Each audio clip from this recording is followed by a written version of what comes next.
Thank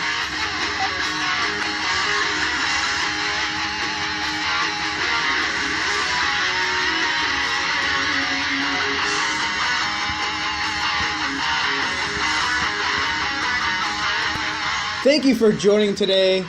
I am Ryan Neiman, Fantasy Sports U here. Catch us on the web at fsportsu.com. Follow us on Twitter at FantasyUSports. And go on Instagram, where pictures of various cats, dogs, or anything sports related will be posted at fsportsu. Thanks again for listening.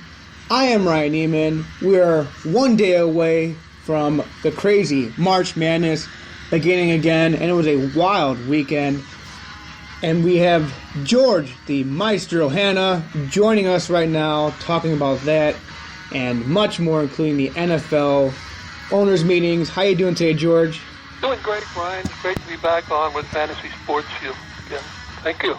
And we had a great time last time. And how is your bracket shaping up right now for you? Is it in complete shambles?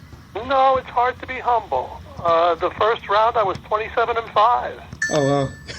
Second round, I was 12-4. I only lost Duke, lost Syracuse, lost Kansas, and lost Villanova. So my bracket is really strong, and in all the pools that I'm in, I'm doing very, very well. I only create one bracket, Ryan.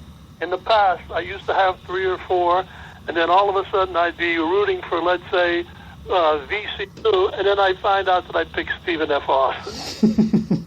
So I stayed with one bracket, and I got fortunate this year, and I'm really doing well. My problem is I second-guessed myself too many times. I had a lot of those upsets. I had Dayton, I had Stephen F. Austin, but last second, because I had those other brackets, I changed them last second, and now I find myself dead last in my pool at work. Well, you know, some of those games, the Stephen F. Austin game, if you saw that, it was a 4-point play at the end, and it appears on the replay that the guy from VCU never even touched him. I mean, it's just some of those games just they just go on a it's inches and seconds is what I describe them as. Ryan, the games of sports, whether it's football, basketball, baseball, it's all inches and seconds. It's the difference between being a winner and then just being the rest of the pack. Of the current Sweet 16 teams, who was the most surprising to land here, you think? Oh, Dayton was. Mm-hmm. Dayton was certainly surprising. I don't know whether you saw in the Dayton Daily News, they had a headline, which was a real shot at Ohio State. The headline was, "The University of Dayton." Oh, wow. They took great pleasure in that. And they're coached by a Pittsburgh. You know, there's a lot of Pittsburgh connections in this March Madness this year. They were coached by Archie Miller, who's the younger brother of Sean Miller. Mm-hmm. Both of them are from Blackhawk, which is up in the northwestern part of the state. And their father is John Miller, who is one of the greatest high school basketball coaches in the history of Pennsylvania. Do you think Dayton has enough to make it to the Elite Eight over Stanford then? No, I don't think so. I think Stanford's a little too big for them. Stanford has this young kid, Chasson Randall, who's averaging about 18 points a game, and I just think that Stanford has too much for Dayton. You wouldn't look at it maybe with their records, and if you take a look, Dayton was 10-2 in their last 12 games. Stanford was only 3-4. Mm-hmm. So if you look at some of those things, you say, well, maybe Dayton's on a roll, but I just don't think they have enough. They don't have enough power to beat Stanford. What I thought was remarkable about Dayton in that first game against Ohio State, that Jordan Cyber kid, he was recently on the Ohio State program, but he transferred over to Dayton because he was not receiving any playing time. So those type of stories develop in March Madness that makes it even better to watch. Well, you know the story of Aaron Kraft, don't you? Yes. Aaron Kraft was originally recruited by Tennessee. Mm-hmm. And he was the one who blew the whistle on the infamous barbecue at Bruce Pearl's house. Yeah, I don't think a lot of people know about that story. They do know about it already? No, I don't think a lot of people know about that story, that Aaron Kraft did that. Yeah, he did it, mm-hmm. And then he ended up at Ohio State. So, kids move from one place to another. Mm-hmm. Yeah, my bracket, I still have my Final Four intact, as I still have Wisconsin, Florida, Michigan State, and Arizona. Who was in your Final Four? Wisconsin, Michigan State, Arizona. Well, Wisconsin and Arizona are in the same West bracket, Ryan. Oh, my bad. I was looking at the wrong one. No wonder you're last at the Office Bowl. It was, I'm sorry, it was Michigan State, Florida, Wisconsin, and Louisville. Yeah, that's probably why I am last in my office pool. Well, my four, I've got Florida, of course. It's a common pick. I mean, it's tough to pick against them. I don't think that UCLA is strong enough to beat them. Florida's got 4 seniors. They only give up 54 points a game. But believe me, UCLA has the talent. They've got this kid you got to look at, Zach Levine. He's a freshman. He's 6'5". He's number 14. I really, really like him. Of course, they have other good players too, but I really like Zach Levine. But they just don't seem to have enough for Florida. The Weir brothers, the 2 brothers that play inside for UCLA, they're not tough enough to handle Young and Ugarte. So I like Florida there. Surprisingly, I like Iowa State in the Final Four. I'm looking this weekend for Virginia to knock off Michigan State. And then I'm looking at Iowa State to beat Virginia and for Iowa State to be my second team in the Final Four. Mm-hmm. Yeah, I actually like UConn over Iowa State because Shabazz Napier has been on a reckless tear from the tournament, their conference tournament, into the NCAA tournament. And he has the feeling of a Kimball Walker when UConn won that national championship back a few years ago. Sure. My only question about that is UConn is primarily Shabazz Napier and maybe Boatwright. Mm-hmm. I just don't think that Shabazz Napier can carry this team. He had an exceptional night, no doubt about that. But UConn has lost twice to Louisville in their last 4 regular season games. They lost once to Louisville a couple of weeks ago by 33 points, 81-48. Mm-hmm. So, I mean, they're due for a bad night, and I think that bad night can come as soon as Iowa State cuts off Napier. A little sidelight about Iowa State, DeAndre Kane, you know who's their star? Yes. Was one of the players on the high school state championship here in Pennsylvania in 2007. 2 other members of that team were DJ Kennedy, who went on to star for St. John's. He's now in the NBA Development League. And the center on that team was DeJuan Blair, who's now at the Dallas Mavericks. So there's a heck of a lineup for you for state champions in Pennsylvania. DeJuan Blair, DJ Kennedy, and DeAndre Kane. You have a great pedigree and a surprising pipeline from that state. Well, you know, we used to have better basketball out in Pittsburgh years and years ago. The quality's gone down, or rather the quantity's gone down, but not the quality. And, of course, you know, Philadelphia just is in a class by itself for turning out great basketball players. Mm-hmm. So I like Iowa State to come out of there in my Final Four. I like Arizona to come out, and I think that they'll beat Wisconsin. I think Wisconsin has to get by Baylor, and not a lot of people believe in that one. I think it's going to be a slowdown game. It's going to be a much slower tempo, and I like Bo Ryan when the tempo is slow. He plays great defense. His teams are always organized. Both of these teams are hot right at the end of the season. Wisconsin's 10-1, Baylor's 10-2. I think that if Wisconsin stops Brady Heslip, he's the best three-point shooter in the country, and he's playing great ball for Baylor. I think that if Wisconsin can stop them, I think that they'll move into that spot. And then, of course, I think that Arizona will beat them to go into the Final Four. And then, of course, before I even get to that one, let's just take the Michigan-Tennessee game. I just really think that Michigan has a little too much for Tennessee. They've got Nick Stauskas, LeVert, Robinson. These are players, and they played in just a tough Big Ten regular season schedule. I really like them. And they lost McGarry, too, if you remember, after 8 games. Yes, that foot injury he had. Right. Back injury, I'm sorry. Coming out of there, and then, of course, the game is the Kentucky-Louisville game. That game I cannot wait for. Even though I was pulling for Wichita State to beat Kentucky, this is the game that everybody wants to watch this weekend. This is the game. Between the two of these guys, between Rick Pitino, who I really love as a coach, but I'm very disappointed in his personal life and some of the things that he did. Mm-hmm. And I'm looking at it only from a basketball perspective. And John Calipari, who's also another Pittsburgh guy.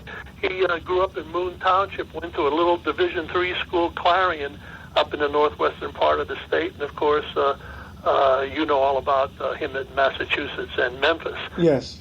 But between the two of them, these guys, Ryan, have 1,300 wins. Mm-hmm. Yeah. Rick Pitino's got 693, and Calipari has 594. That's a lot of wins. It's going to be a great coaching game, too. It's going to be like a chess match, basically. Who's going to have the upper hand, have the right moves and the wrong moves. I've never been a big fan of Calipari, but in those final moments against Wichita State, he showed that he was a better coach and really outcoached Greg Marshall in those last 50 seconds of that game. Well, that's why I mentioned the 594 wins. Mm-hmm. They don't come just by showing up every night on the gym floor and having the buzzer begin and you just throw your players out. He can coach. He's got 5 freshmen starting for him. You know, there's 2 big players, Julius Randle and Willie Cauley-Stein. These are good. This is a very, very good team. And I think it's sometime, in one of your podcasts, it might be interesting to discuss the philosophy of this once and done versus players who stay longer. Mm-hmm. Sometimes, there's a lot to be said about coaching new players every year. There's a certain enthusiasm. There's a certain interest that they have. You start coaching a team that's got 4 or 5 seniors, and I'm sure that some guys out there have coached will tell you sometimes those seniors start to think that they know a lot more than the coaches. Mm-hmm. And you have to be very, very careful about who you keep on your team. If you're going to keep seniors, they've got to be people that are going to contribute and that are going to help the program. And in a lot of these major programs, a lot of these guys that aren't playing well don't stay as seniors because they can see the handwriting on the wall. Yeah, having one and done kind of keeps the coaches on their toes because you want to get that full potential from a Jabari Parker, a Julius Randle before they're gone. Right. But, Louisville, don't underestimate them. They've got Montrezl Harrell, and this guy is a real man's man. He's a Patrick Young of Florida-type guy. And this guy is tough underneath. He can score, and he can cause havoc. In addition, of course, they've got Russ Smith, and they've got Luke Hancock, who it appears that through this year cannot miss from the three-point area. No. You leave him anywhere near alone, he can't miss. And Louisville hit a stride. They've been killing people. As I told you, they beat UConn a couple of weeks ago by 39 points. They beat Rutgers, of course, who is no competition, but they beat them like 50 a couple of weeks ago. The one thing, though, that you have to remember is Kentucky beat Louisville 73-66 earlier this season. And don't think that Calipari isn't going to use that. No. I like Louisville. I think Las Vegas has put them as a 5-point favorite, and that's the second biggest spread outside of Arizona over San Diego State. And I think there's a reason for that, right? And I think that they think that Louisville is going to beat them. Of course, the key is that the Harrison brothers have to beat the press. Mm-hmm. And the press is going to come, Ryan. And their defense has been stellar, too, throughout the season for Louisville, as opponents are only averaging 60 points against them this season. And this is a team now that if they're behind, they can press you to get ahead. Mm-hmm. And if they're ahead, they can beat the press. If you're going to press them, they know how to beat the press, and they can press. I love a team that presses. Mm-hmm. And I love Pitino's style of basketball. Just as I told you, there's some of the things he's done in the past that I just don't feel good about. No. Now, who is next? Okay, so there's my 4: Arizona, Louisville, Florida, Iowa State. And I think that Florida will beat Iowa State. I think Louisville will beat Arizona, and I think Louisville is going to win it 2 years in a row. So you don't see any upsets at all this weekend? Well, who would you think would be an upset? I don't. Virginia over Michigan State. I think Virginia's going to beat Michigan State. Mm-hmm. All the talking heads on every television program you've watched are picking Michigan State. I like Virginia. Virginia's 18-1 in the last 19 games. They've got Mitchell, they've got Joe Harris and Brogdon. These guys are going to be in the pros. These are professional players. The beauty of watching Michigan State is Tom Izzo's relationship with these players. Mm-hmm. You know, he's taking kids, Ryan, out of Flint, Michigan, Saginaw, Michigan. He's taking tough, hard kids. He brings them into that program. And there is a certain love there that you can see that's legitimate. And I think it gets them to play way, way above their potential. He's got Harris. He's got Adrian Payne, 6'10". Adrian Payne's 23 years old.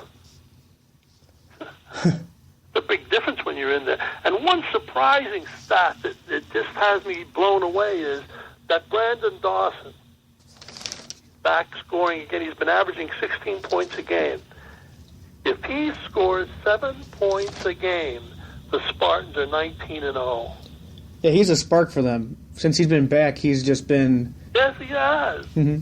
But how about that stat? If he just scores 7 points, every time he scores more than 7 points, the Spartans win 19-0. Now, you could say that's an upset, but I just think that Virginia's got they got a defense. They've got players that can, like Mitchell and Harris. These guys can play. I think they can slow the ball down. I think they can take Michigan State out of the game, and I think they've got enough beef underneath that they can stop their rebounding. How about UConn? Do you think UConn's going to beat Iowa State? I actually like UConn a lot, mostly because Goran Ding, he's out for Iowa State, and I just love Shabazz Napier, what he's been doing, and basically carrying that team on their shoulders. And Ryan Boatwright, this team just reminds me a lot of that team when Kimball Walker carried them to the Final Four and eventually winning the national championship against Butler. Yeah. Well, he just had a superior tournament, Kemba Walker, from the beginning. Yes. I just think that if Napier guards Kane is going to take that ball into the middle, and you know how officiating is this year in basketball. He's going to take that ball into the middle. He's going to drive that ball on Napier, and I think he's going to get either Napier or Boatwright in foul trouble. And if they are in foul trouble and they come out of the game for a while, I just don't think that UConn's strong enough. And one other thing, I think that when Napier leaves, that the UConn program is going to go down a little. Yeah, Kevin Holly? Yeah, Kevin Holly. Yeah, he's the head coach over there. Done a heck of a job when Calhoun went out. But like you said, they don't have a lot of good recruits coming in right now. But Boston College is thinking of asking Calhoun to coach. That'd be interesting. Yes, it really would. And then just to go down, I don't see San Diego State beating Arizona. Arizona beat them 69-60 earlier in the year. I think that San Diego State is primarily Xavier Thames. I think if they stop him, they'll stop them. And the second thing is, Arizona's number one in adjusted defensive efficiency. Duke was number one in offensive efficiency, and Arizona held that to 66 points. It's just a good team. They've got Aaron Gordon, and they're led by another Pittsburgh connection, T.J. McConnell, their point guard. He played here for Chartiers Valley, which is a suburb of Pittsburgh. Took his team to the state championship, then went and played at Duquesne. Played at Duquesne for a couple of years and then just felt that he wanted to take a step up. He moved out there with Sean Miller, the Pittsburgh connection, and watch him play. He is a pass-first point guard, and he shares the ball, and they've got some real players. You have Pittsburgh and everything this season in March Madness. Yeah, it's amazing. There's more of a connection this year than there ever has been, and of course I like that. You know, it's good for our area. It shows that at least still we're alive somehow. I think that Baylor has a chance to beat Wisconsin. Wisconsin's a 3-point favorite, and in this tournament, 3 points is a lot. Of course, the Louisville-Kentucky game, and then Tennessee might have a chance against Michigan, but I think Michigan's just a little too strong. Stauskas is 14 for 28 from the 3-point line, Ryan. That's 50%. That's more my entire life I go in the backyard I've made. That's more shots than you've made from the 3-point line ever. You know, while we're touching on this, I want to just divert for a moment, even though it does apply to the, what would you call them? You call them the Big 12 now. They're going to be the Big 14, but of the Big 10. I read where a couple of Illinois legislators want to add a third Illinois team to the Big 10, 12, 14, whatever you want to, along with Northwestern Illinois. What is that? What's the reason for that?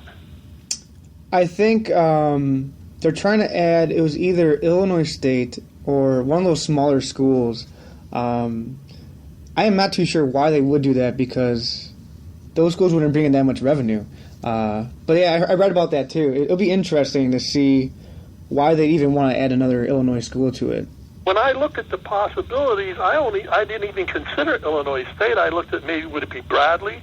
Mm-hmm. That's another Missouri Valley Conference school. Yeah, Southern Illinois. So it'll either be Southern Illinois. They're looking at Northern as a strong possibility because of their athletics in the recent past in football. So either Illinois State, Northern, or have a real strong, deep presence in basketball for years and years. Mm-hmm. I don't think it would be DePaul or Loyola, would it? They wouldn't take. No, not DePaul because they're not that great in athletics. Besides like soccer and lacrosse and women's basketball, they actually upset Duke, but. Right. So you're saying they're thinking of either Illinois State or Northern Illinois? Yeah, I'm guessing likely Northern Illinois because of how strong they've been in the MAC recently. To me, that's a reach to have them included with all those other Big Ten schools, although Rutgers was a reach too. Mm. Yeah, I don't think they'll fit in very well. Just don't have that same type of program to keep up with those bigger schools. But I was surprised. You know, I was surprised to see that, definitely. I just wondered what their thinking was behind it. So there we are. I'm looking at Louisville repeating. Who do you have, Ryan? In my championship game, I have Florida against Louisville as well. I have Florida winning it all. I think Billy Donovan just done a tremendous job this season with really no stars on his team besides Marcus Frazier. Just been getting a lot from that roster, but as I want to go back to the upsets, I really like this Tennessee team against Michigan with Jordan McRae and Jarnell Strokes. I really think they could hang in with Michigan to the very end of that contest. But what do you like about them? What about their team do you really like? I think that play-in game really just jumpstart this team. Great on offense and just dismantled everybody so far in the tournament and just seemed to find the right, just turn it on at the right time, I feel. Yeah, okay, I can understand that. I just don't, I just don't see that. To me, it's a matter of coaching. You know, you're looking at a guy like Beeline who's got 442 wins. Mm-hmm. You know, he's been at West Virginia. He's been this guy's coached around. He's got a 1-3-1 zone defense that he's known for. And it's tough to beat if you haven't played against it a lot. Yeah, it'll be an interesting game. Yeah, so you like Tennessee, huh? Yeah, I love that Jordan McRae guy averaging 19 points a game. Strokes has been averaging 14 throughout the tournament. Yeah. And Brand Stokes is certainly, I think that Stokes has been averaging a double-double, too. Yeah, correct. He has 10 boards during the tournament as well. And they've got some talent. Yeah. Some talent, that's for sure. It'll be a fun weekend again. Hopefully one of our brackets stays intact. And well, seeing that we have Florida and Louisville, are you going to take Florida? Yeah, I have Florida winning it all. Okay, when we get back, I'll make you a little bet here on a Primanti sandwich from Pittsburgh against something that you can come up with, a Chicago deep dish pizza. There we go. That'd be a perfect bet. Yeah, you got it. I think the delivery cost will be more than both of our foods that we want to deliver. I'll send you a gift card instead. Okay, you got it. Right. Now we're going to shift gears to the NFL. The owners' meeting is happening this week, and they're going through a lot of rule changes. Some of them are weird and peculiar. Some of them they have to definitely think about. One of them is they want to expand the playoffs, and they want to make the postseason field from 12 to 14 teams. And even your Mike Tomlin said he's in favor of it, and he doesn't think it weakens the division in any form or fashion. How do you feel about the potential expansion for the postseason? It's certainly financial, and if they want to put another two teams in there, that's fine with me. What it'll do is maybe create a bye for another team. What I found, though, is that some of the decisions that were made here, if you go back and look, they're almost self-serving. Mm-hmm. Why would Mike Tomlin not want another team in there when he finished 8-8 and almost would have made the playoffs? Yep. I also found Bill Belichick's suggestion to move the goalposts 5 feet higher self-serving too. I don't think it does anything to improve the game. No. But I think Belichick is getting his point made because last year he got beat by the Ravens, if you remember, 31-30, when Justin Tucker kicked a field goal that was questionable. Mm-hmm. You remember that? Yeah, barely made it. Yeah. Well, it went right over the goalpost. You couldn't tell whether it was in or out. Yes. And, of course, Belichick went after the official, and he was fined $50,000 for touching the official afterwards. I think that, he was doing that maybe to make a point. I see that with some of these guys. If you want to talk about goalposts, the Maestro suggestion is that they make the goalposts like a box. I don't care how high the goalposts are, make them as a box so that the kicker has to kick inside the box. So it's kind of like the arena football goalpost, kind of. Yeah, but I don't think the arena goalposts are a box, are they? They're narrower than the NFL ones. Oh, yeah. Mm-hmm. I agree with that. I agree that, I toyed with a couple of things. One was making the goalposts narrower. Mm-hmm. I think I mentioned that in one of the other times I was on, is that after 40 yards, if you wanted to go for 4 points, that they would narrow the goalposts from 18.6 to 9 feet 3 and have the guy kick through that for a 4-pointer. But I think if you made the goalposts a box and you did the same thing, I think that this would really make the kickers more accurate. At least it would change the game. Extending the goalpost 5 feet doesn't change the game for me at all. And they also want to push the PATs back to 25-yard line because extra point kicks were made 99% of the time last season. And it really gives a choice of teams that go for 2 or kick a 45-yard field goal. Do you agree with the pushing the PAT back and how that impact us in fantasy football? Well, if you take a look at the extra points last year, there were 1,261 extra points kicked and 1,256 made. That's 99.6%. So it's pretty obvious that it's automatic. If they want to make it challenging and they want to remove kicking from it, moving it to the 25, moving it to the 14, if it goes to the 40, and all these other crazy things, the Maestro has a different suggestion. His suggestion is to take the kick out of the extra point entirely. And if you score a touchdown for 6 points, you have 2 choices. Either you can move the ball to the 3-yard line and score from there from 1 point, or move the ball to the 10-yard line, and if you score from there, you get 2 points. Run or pass, no kick. Why are you not at the NFL meetings right now? You should be proposing this to them. I know I should, because I'll tell you one thing. They wouldn't be moving the kickoff to the 40-yard line. No. I don't understand that. Fewer touchbacks, fewer returns, collisions. Here's another one that I think is self-serving. This was suggested by the Redskins. The Giants just picked up Trendon Holiday from Denver. Mm-hmm. Now, the one thing that stands out about Trendon Holiday is this. A couple of years ago, he was the fastest time at the Combine, 4.2. He ran a 40. Oh, wow. So why wouldn't the Redskins want to kick off from the 40?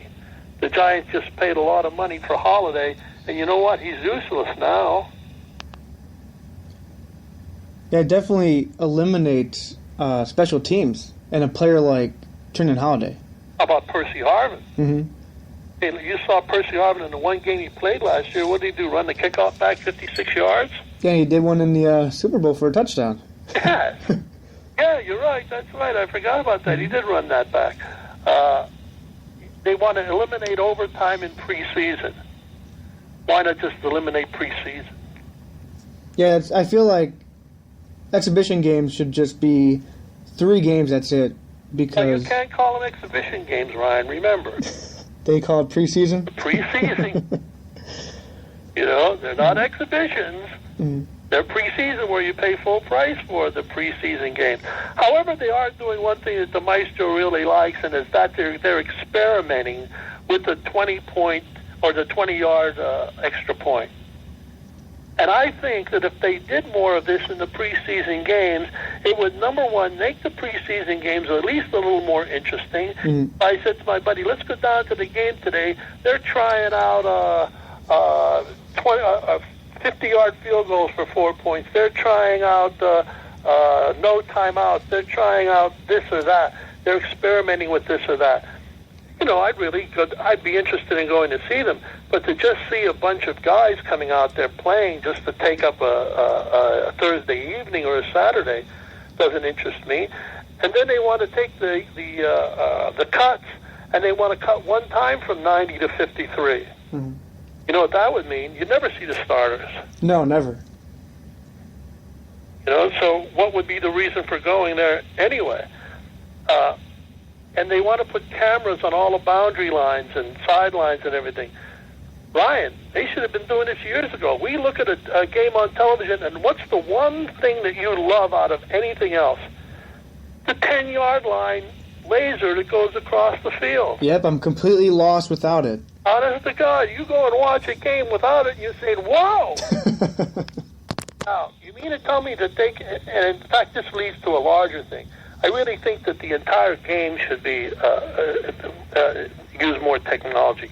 I really think that this game is simple enough that if every team in the league gave me $1 million and I had $32 million, I can guarantee you that I would change that game entirely by the next football season. Because there's so much money in this game, you really want the best product on the field. And if you want it, take the officials off. Mm-hmm. You've seen enough sports science and everything on television to know that these guys can analyze everything, like I said, to the last inch, to the final second. They can figure out what the area of coverage of Calvin Johnson is when he goes up for a pass.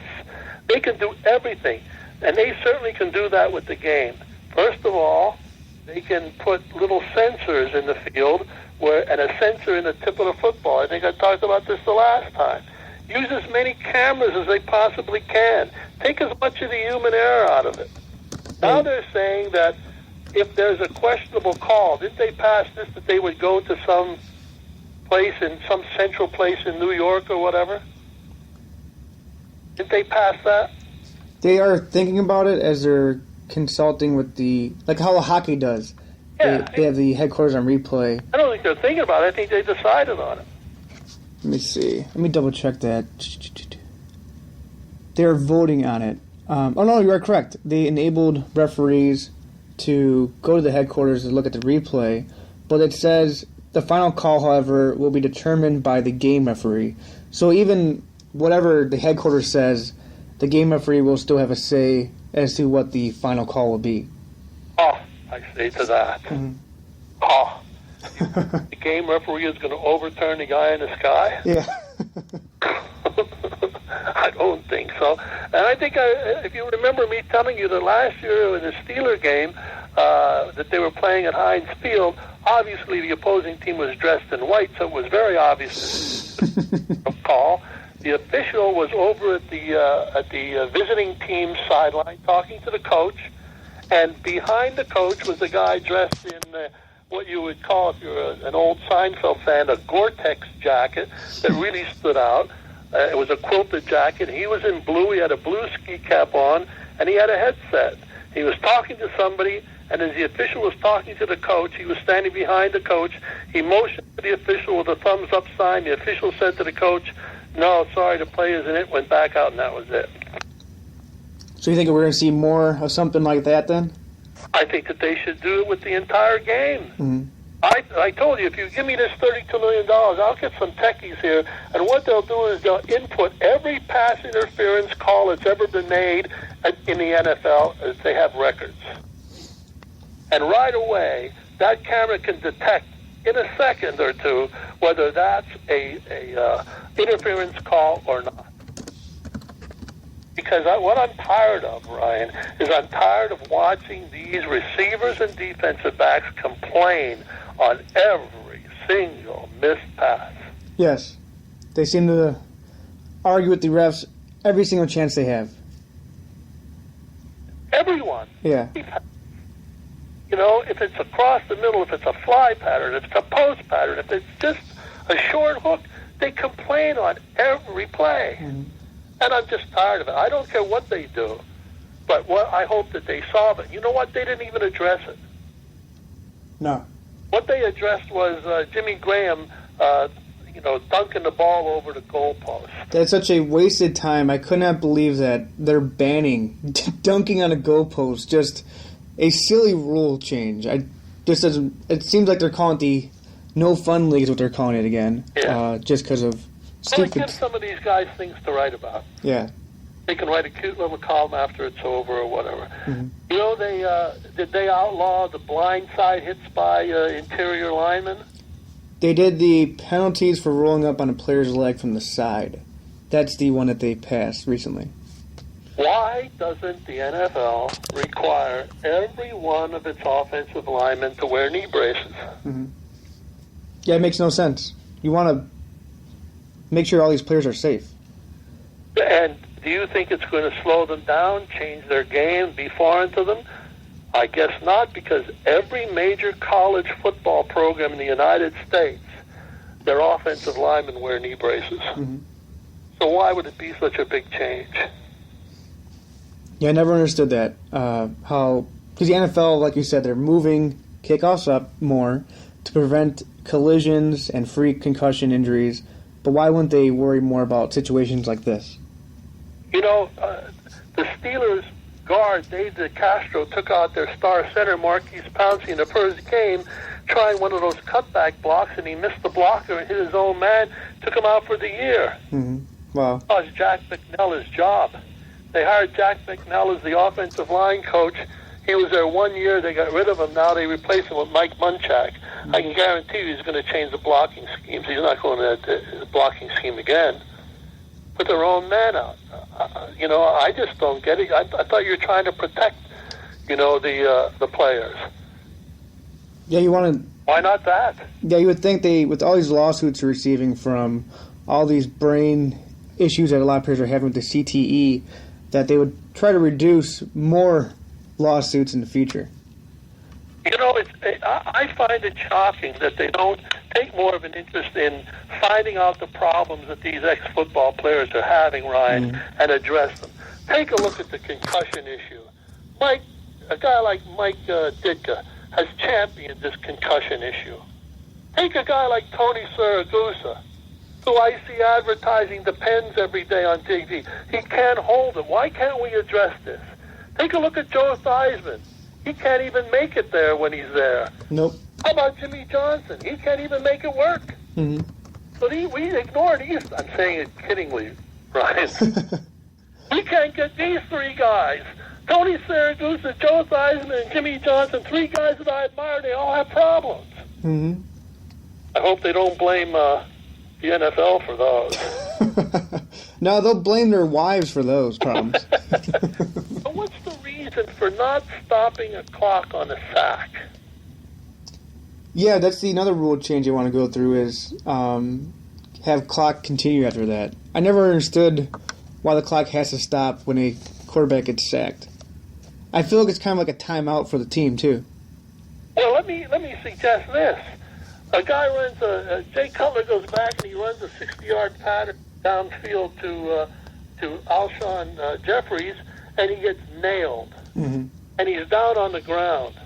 Now they're going to keep the clock running.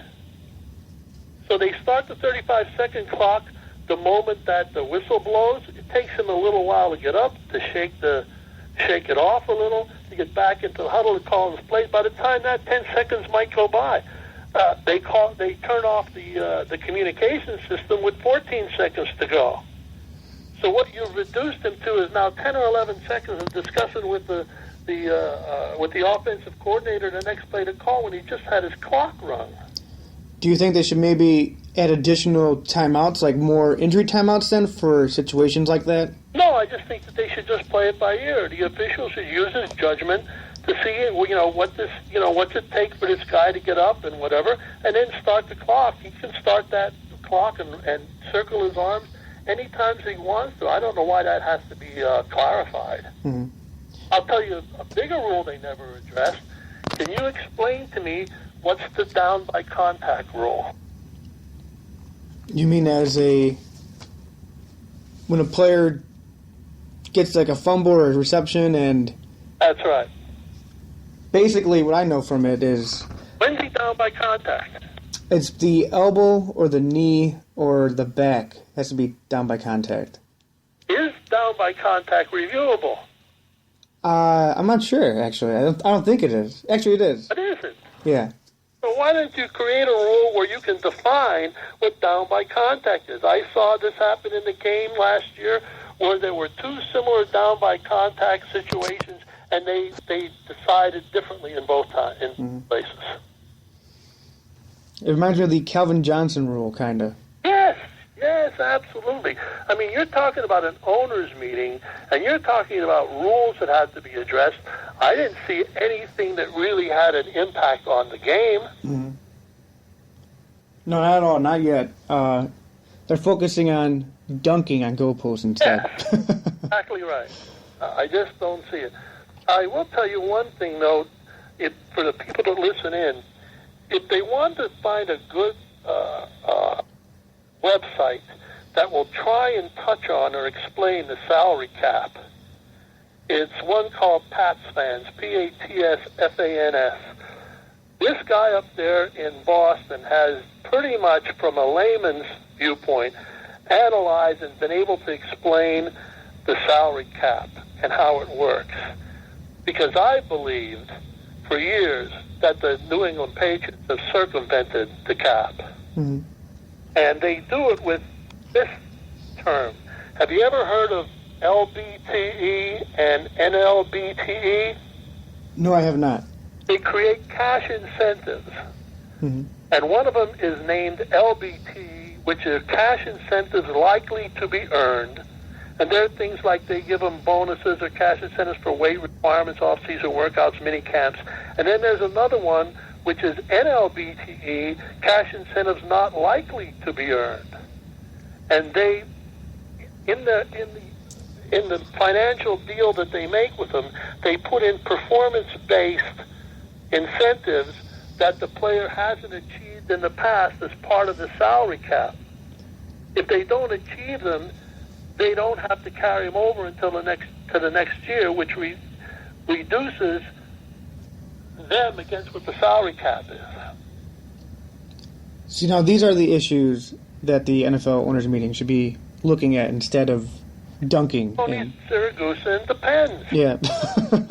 Jimmy Graham, whatever, or extending the goalpost 5 feet. Mm-hmm. How is that going to change the game? Not at all. Maybe for the average fan will be excited over that, but not me.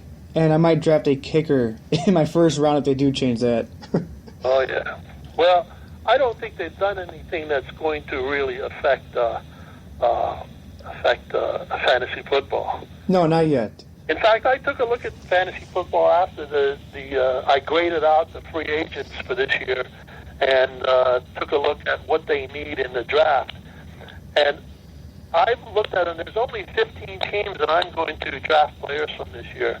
And 9 of them or 10 of them come from the NFC. And only 5 come from the AFC. Oh, wow. And 3 of them come from the division that you play in, the Packers, the Bears, and the Lions. That's gonna be a very interesting division for us this season, especially with the Bears getting Jared Allen today. Which was a great pick, no doubt. It took their grade from B to A for me. Mm-hmm. But the thing that scares me, too, about the Bears is that the Lions sitting where they are at that 10th, 11th position, they just scares me to no end, because if they pick up Mike Evans or they pick up Sammy Watkins falls, or if they can pick up maybe Marquise Lee, this is going to really be an offense to fear. Well, I've been saying all along that I think that the Bears are going to draft a defensive tackle, a defensive lineman, like this Jernigan or maybe Aaron Donald, who was a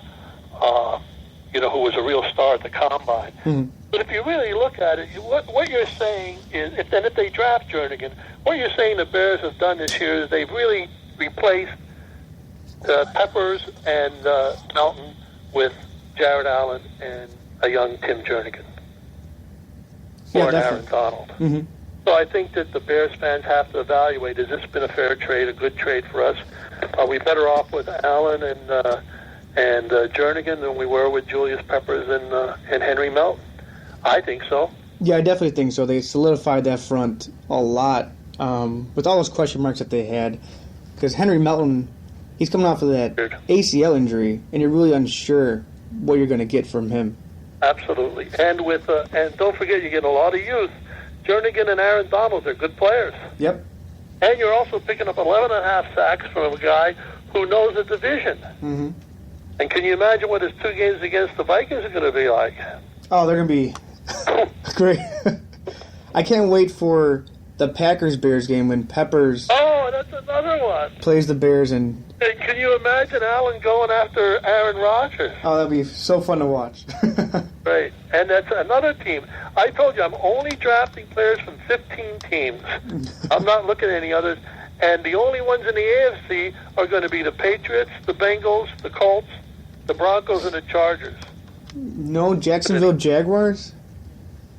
Well, Jaguars, I don't have quarterback. No, they have nothing on that team. They're just rotting away. Until they move to L.A., that's my prediction, is they're going to move to L.A. eventually. I think I discussed that with you before. Yes. Mm-hmm. But you know what? It looks more and more like there's a possibility that the Raiders might move, too.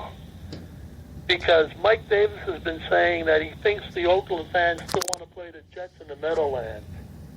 And he says those days are over. Mm-hmm. It's stadium. They want to move out of that stadium. And he sees the 49ers moving down to Santa Clara next year, and there was even a suggestion that he might even play his games there. So it's just an extension of Al Davis and how he felt that maybe Oakland is in the mix now, and I think St. Louis is in the mix. Mm-hmm. Well, it's going to be a very fun season in fantasy football and the NFL. Hopefully, all these rule changes are more entertaining than what they're talking about right now. But, George, I appreciate you being on the show again, and I look forward to having you on again, talking more about fantasy football, too. Well, thanks. I enjoy it. I love every moment talking to you, and I enjoy exchanging ideas from different parts of the country, from the East here and the Midwest. Even though we share very similar cultures, there is a little difference in the way we play football, although I'll tell you what, Pennsylvania couldn't prove it. In the March Madness, there's 44 players from California. 44, wow. You know how many from New York and Kentucky? Half of that or more? 9 each. That's it? That's it.